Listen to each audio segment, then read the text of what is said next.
I'm Maddox and this is The Bet by Authur Bradford. So!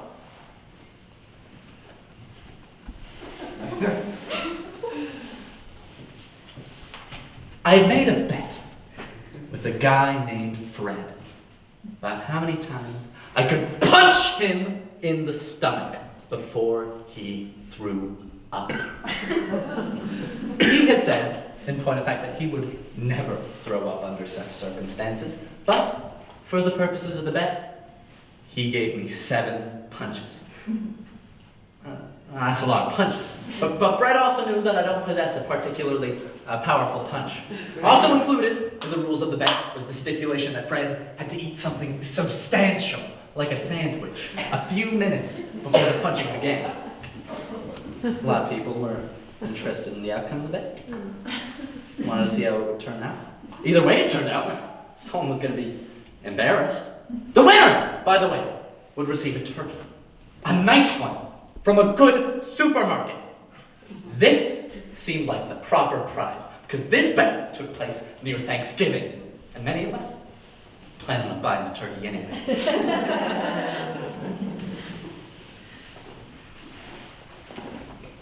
I practiced my punching a few times before the day of the bet. I punched a plastic jug of milk, and it spilled all over the floor. Then, I punched a cat that was walking across the counter. I hadn't really landed a good blow.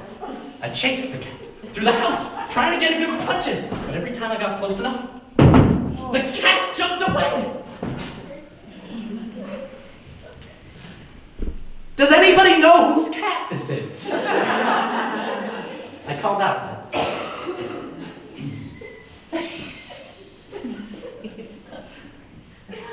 No answer. I'm gonna punch it!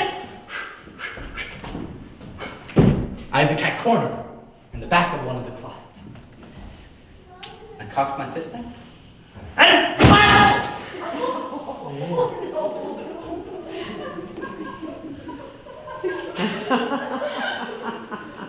The cat slipped away, as felines are wont to do, and my closed fist crashed against the wall. My knuckles immediately began to hurt and swell. Oh, dear God, I thought.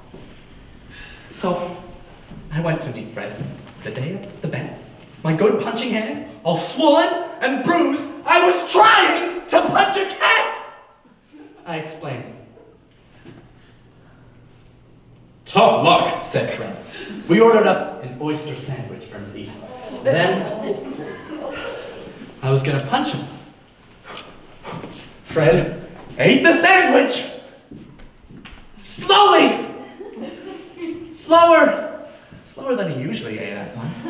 It seemed calculated to give him time to digest. Everyone knows that the less time food is spent in the stomach, the easier it is to get it to come back up.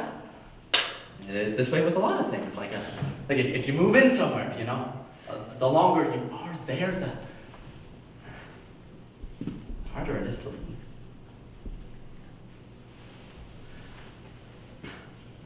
Anyway, Fred took 30 minutes to eat that oyster sandwich. Then he stood up and he wiped his chin. Okay, he said. Punch me. A pretty good crowd he gathered at this point. There were maybe like 20 people watching to see what would happen. I didn't even know half of them. People started shouting together. Sock him good! Give it to him. If you've been listening to this story carefully up to this point, then you'll know my good hand, my good punching hand, wasn't working. So, I had to wind up with my other hand. I had to punch him with that. This wasn't a very effective course of action. That first punch probably felt more like a gentle pat on the stomach to old Fred. The onlookers, they moaned and said things like, Oh, geez. So, I wound up, and I socked him again! This time, a little more respectable, you know, a little harder. Still, Fred didn't even seem close to barfing. In fact, he seemed relaxed by the whole thing, as if he thought it was all a very simple challenge. The crowd, on the other hand, they weren't so calm. They couldn't believe what a wimpy puncher I was. I tried to explain to them my good hand. It's not working. Still, they jeered. You wuss! Sorry, boy.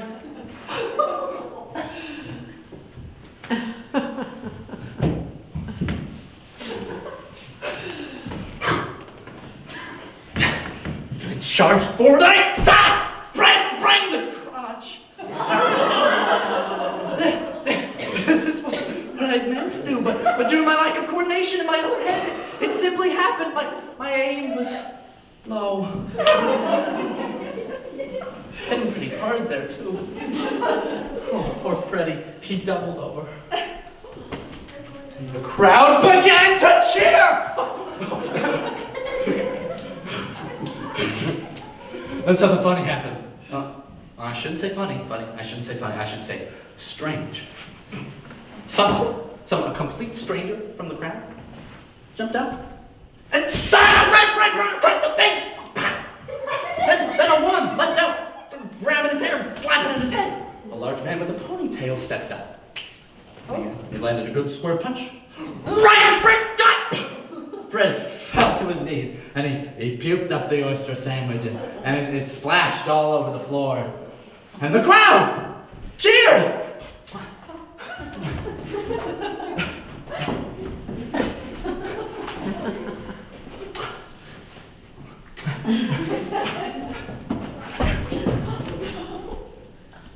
Fred and I had to clean up the mess. Actually, it was mostly me who cleaned up the mess, because Fred was still hurting from the whooping he'd received. He seemed pretty upset. That was completely unfair. You owe me a turkey. Shut up about the damn turkey! Fred walked out of the bar. We were in a bar, by the way. I think I forgot to mention this earlier. It was the kind of bar, you know, that serves food. And most of the patrons at the bar were drunk. This may explain why they turned on Fred the way they did. Or perhaps it was the smug look on his face as I was punching him. I'll never know. What I do know is that I never got that turkey from Fred. And I totally get that. I mean, I knew that what happened was so unfair that I bought him a turkey to show I knew it wasn't right what had happened. I showed up at Fred's house a few days after Thanksgiving because I'm always late about bringing things around. Fred and his friends probably eaten plenty of turkey at that point. Probably the last thing they wanted was another. A little scrawny, cheap one too at that. I bought it at a discount. Fred answered the door and I realized what a stupid gift it was. So I threw it at him and I walked away. You should have seen the look on Fred's face when I did that. That was a funny look on Fred's face. Just the raw, bony turkey body hit him in the chest. And that